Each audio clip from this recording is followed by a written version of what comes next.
Assalamualaikum warahmatullahi wabarakatuh. Selamat pagi semuanya. Hari ini apakah sudah hadir semua?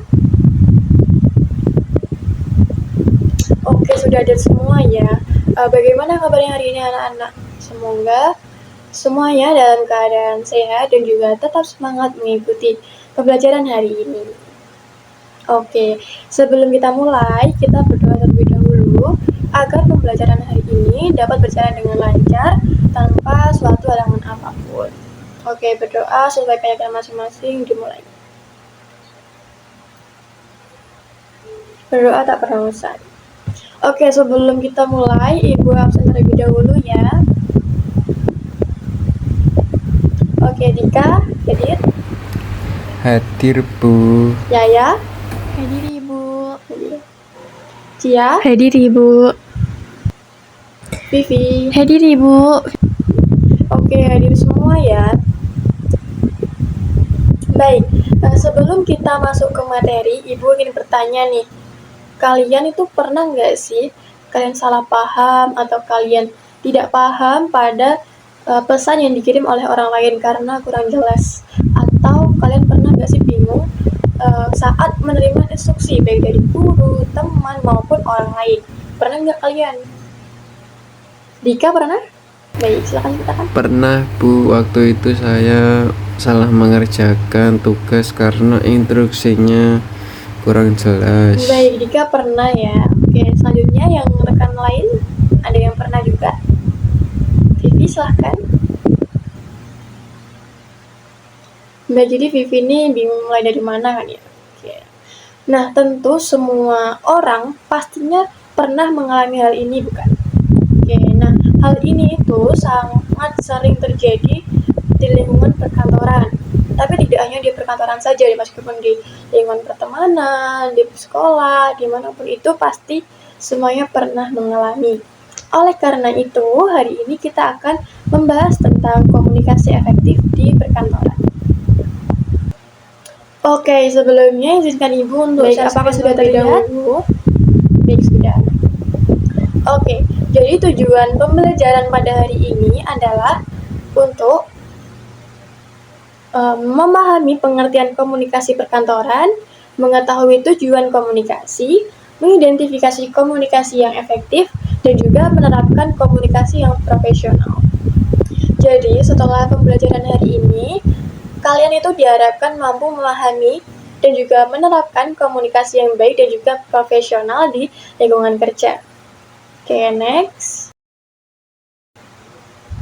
Nah, teman-teman tahu nggak sih apa yang dimaksud dengan komunikasi perkantoran? Ada yang mau jawab? Baik, Dika, silahkan. Komunikasi di dalam kantor, Bu. Betul sekali. Tepat jawabannya. Oke, next yang kedua ada unsur komunikasi. Nah, di dalam komunikasi itu sudah terdapat beberapa unsur penting, yaitu ada komunikator, pesan, media, komunikan, dan juga feedback. Komunikator itu apa sih? Komunikator itu orang yang menyampaikan pesan. Kemudian pesan itu informasi yang disampaikan. Kemudian media itu alat yang digunakan untuk mengirim pesan. Selanjutnya ada komunikan. Komunikan itu penerima pesan dan juga feedback. Maksud feedback di sini tuh ada umpan balik atau ada tanggapan dari si penerima pesan terkait pesan tersebut. Nah, tanpa adanya feedback, kita itu tidak tahu apakah pesan kita itu sudah dipahami atau belum. Contohnya, saat atasan memberikan tugas dan kita menjawab, baik, saya kerjakan, itu disebut dengan feedback. Nah, kalau tidak ada feedback kan bagaimana kita tahu kalau pesan kita sudah dipahami? Baik, selanjutnya yaitu jenis komunikasi. Nah, dalam perkantoran, jenis komunikasi itu dibagi menjadi 3, yaitu komunikasi lisan, tertulis, dan juga nonverbal. Nah, komunikasi lisan ini dilakukan secara langsung atau melalui telepon. Jadi, sifatnya itu cepat, contohnya seperti rapat, telepon dengan kolega, dan juga yang lain sebagainya. Oke, yang kedua ada komunikasi tertulis, yaitu seperti email, surat, atau memo. Nah, komunikasi tertulis ini sifatnya itu lebih formal dan juga dapat disimpan. Yang ketiga ada komunikasi nonverbal. Maksudnya di sini adalah ekspresi dan juga bahasa tubuh. Nah, perlu kalian ketahui, komunikasi nonverbal itu seringkali menunjukkan perasaan yang sebenarnya. Meskipun kita sudah berusaha seprofesional mungkin, terkadang kita bisa menunjukkan bahasa tubuh yang kurang profesional karena kadang kan kita ada kayak kesel, kayak marah sama orang gitu kan. Tapi kita harus bisa mengontrol bahasa tubuh dan juga ekspresi kita agar tetap sopan dan juga profesional. Oke, dari ketiga jenis tersebut, menurut kalian mana yang paling sering digunakan di kantor? Kalau sekarang mungkin tertulis juga seperti email. Betul, komunikasi lisan tuh sering digunakan karena tentu saat kita berbicara dengan orang, tentu kan yang paling pertama digunakan ke komunikasi lisan. Oke, yang lain ada yang menjawab? Dika, silahkan. Betul, komunikasi tertulis itu juga sering digunakan dalam perkantoran. Jadi, semua komunikasi itu sangat sering digunakan. Jadi tidak mungkin dalam dunia formal pasti butuh pasti menggunakan komunikasi lisan, tertulis dan juga nonverbal. Oke. Nah, selanjutnya ada tujuan komunikasi. Oke, di sini tujuannya adalah untuk menyampaikan informasi, untuk memberikan instruksi, dan juga membangun kerjasama, serta menghindari kesalahpahaman. Nah, menurut kalian, kenapa komunikasi itu penting di kantor? Yang mau jawab silahkan. Baik, ya silahkan. Betul sekali. Yang lain ada yang mau menambahkan? Ya, Vivi, silahkan. Betul, oke. Dika, silahkan Dika. Nah, jawaban kalian betul semua. Benar sekali. Nah, jadi komunikasi itu penting karena itu tadi, tujuan komunikasi itu tadi. Jadi yang fokus utamanya adalah untuk menyampaikan informasi dan juga menghindari kesalahpahaman atau miskomunikasi.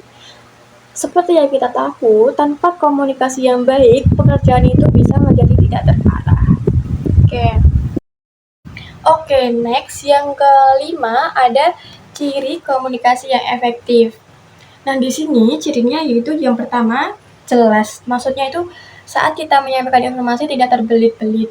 Kemudian yang kedua ada sopan. Di sini kita menggunakan bahasa yang formal seperti saya, Anda, dan juga lain sebagainya. Karena itu dianggap sopan dan juga profesional di lingkungan kerja. Jadi kita jangan menggunakan bahasa seperti lo, kue, aku, kamu. Itu dalam dunia perkantoran kurang dianggap sopan. Jadi gunakan bahasa-bahasa yang profesional. Selanjutnya yaitu mudah dipahami. Jadi kita bisa memposisikan diri saat berbicara dengan orang dan juga kita menyampaikan informasi itu dengan bahasa yang mudah dipahami.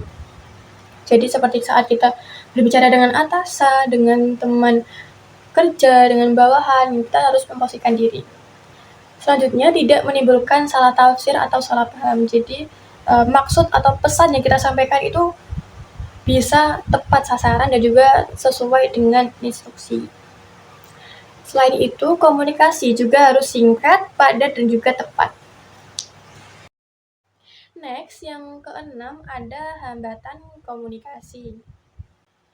Nah, dalam komunikasi itu juga terdapat beberapa hambatan seperti bahasa yang tidak jelas, ada perbedaan persepsi atau pendapat atau pandangan, dan juga kurangnya fokus orang atau kita, terus ada gangguan lingkungan. Nah, contohnya itu jika kita mengatakan kerjakan secepatnya. Nah, saat kita mengatakan tersebut, setiap orang itu bisa memiliki pemahaman yang berbeda-beda karena setiap orang itu memiliki pandangan yang berbeda.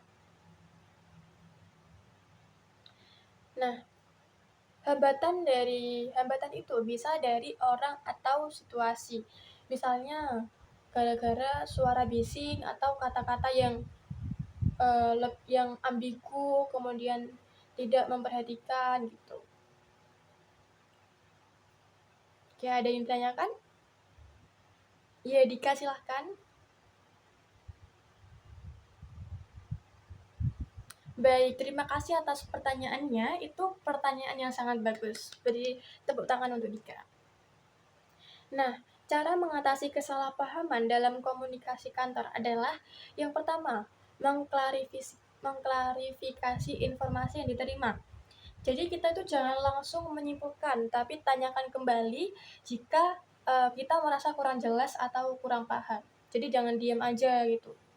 Terus akhir-akhir tidak mengerti dan juga salah mengerti gitu kan.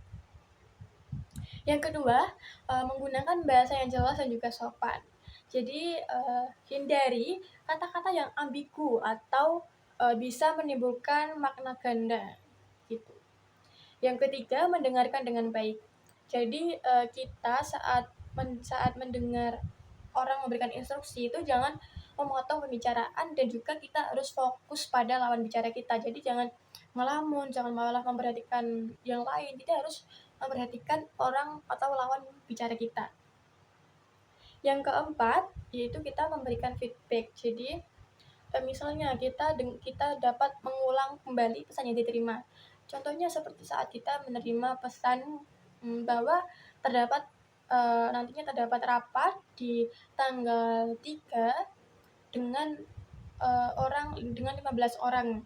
Nah, kita itu bisa kayak mengkonfirmasi kayak, baik Ibu, ini izin mengkonfirmasi kembali bahwa tanggal sekian itu terdapat rapat dengan jumlah 15 orang gitu. Nah, dengan cara tersebut, kesalahpahaman itu dapat diminimalisir seminim mungkin dan juga hubungan kerja nantinya tetap berjalan dengan baik. Nah, jadi komunikasi yang baik itu tidak hanya tentang menyampaikan, tetapi juga memastikan pesan kita itu dapat dipahami dengan benar. Oke, Stika sudah paham? Baik. Oke, sebelum itu ada tugas untuk pertemuan selanjutnya, yaitu kalian membuat contoh percakapan antara resepsionis dan juga tamu dengan bahasa yang sopan. Jadi kalian membuat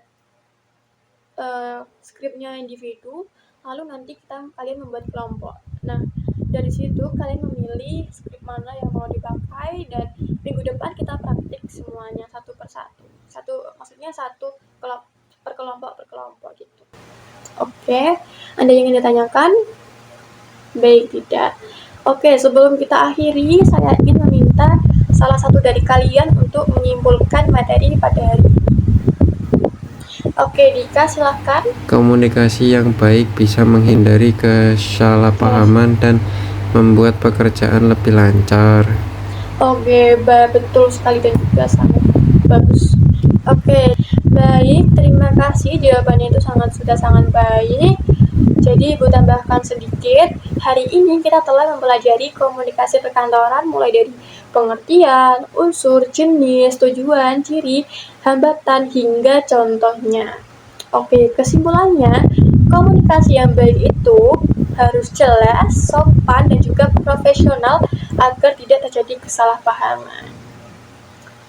Nah, Ibu ingin tanya lagi nih, dari pembelajaran hari ini, kalian udah dapetin apa aja sih? Udah ngerti apa aja sih? Oke, Dika, silahkan. Saya jadi tahu pentingnya komunikasi profesional. Betul, jadi dari yang tidak tahu jadi tahu tentang pentingnya komunikasi. Karena kebanyakan kan dari kalian pasti mikir, komunikasi itu nggak penting, nggak begitu penting, kayak ya udah biasa aja gitu kan. Jadi setelah kita mempelajari ini ternyata sangat penting ya komunikasi itu. Oke, baik. Pembelajaran hari ini kita akhiri di sini.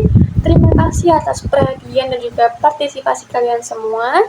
Mari kita tutup dengan membaca hamdalah bersama. Alhamdulillahirrahmanirrahim. Ibu akhiri pembelajaran pada hari ini. Wassalamualaikum warahmatullahi wabarakatuh. Selamat siang.